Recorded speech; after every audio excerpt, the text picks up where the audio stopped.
Jelajahi cara baru mendapatkan informasi. Download Metro TV Extend sekarang.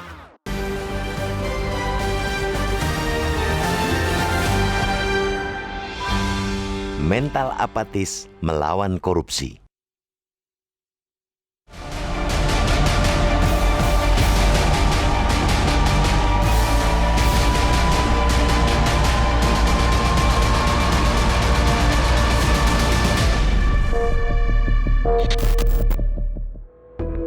Lagi-lagi ucapan umum atau ketum PDIP Megawati Soekarnoputri menjadi polemik.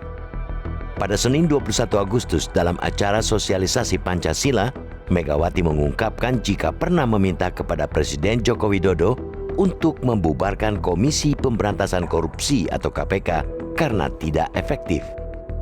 Begitu viral dan dicerca warganet, PDI pun memberikan klarifikasi dengan menyebut ucapan itu dipelintir. Ada pula yang mengatakan ucapan itu sekadar ekspresi jengkel.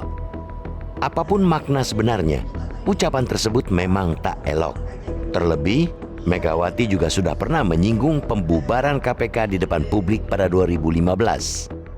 Pernyataan berulang ini mau tidak mau menunjukkan bahwa menularkan mental apatis soal pemberantasan korupsi. Bahayanya, jelas para koruptor makin pongah dan budaya korupsi dari yang rendah sampai kakap makin susah dihentikan.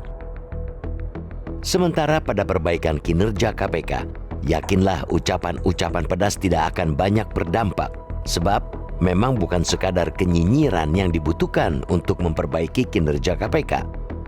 Seperti yang diucapkan Megawati sendiri pada 2015, kunci eksistensi KPK ada pada para pejabat sendiri.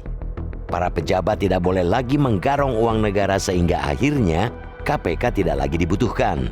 Semestinya Megawati menekankan ucapan tersebut kepada para kadernya sendiri. Jumlah kader PDIP yang tersandung korupsi diantaranya adalah mantan Menteri Sosial Juliari Batubara atas kasus korupsi dana bantuan sosial COVID-19. Mantan Gubernur Sulawesi Selatan Nurdin Abdullah yang ditangkap KPK pada akhir Februari 2021 karena diduga menerima suap proyek di Sulsel, dan mantan caleg PDIP Harun Masiku yang buron sejak 2020.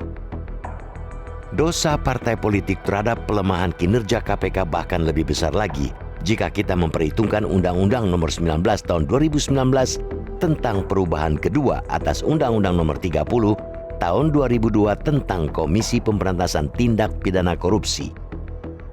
Undang-undang terbaru KPK ini harus diakui memiliki sejumlah perubahan yang mempersempit kewenangan KPK. Salah satunya adalah sistem kontrol yang membuat KPK diawasi oleh Dewan Pengawas. Sementara itu, Dewan Pengawas beranggotakan dari berbagai unsur yang dinilai memiliki kapasitas dan integritas yang tinggi. Walhasil, Dewan Pengawas mestinya juga ikut tanggung renteng terhadap segala kinerja buruk KPK. Pasca revisi Undang-Undang KPK, berbagai masalah muncul di lembaga anti rasuah tersebut. Pemecatan 57 pegawai KPK dengan dalih tak lolos tes wawasan kebangsaan dan pelanggaran etik pimpinan KPK.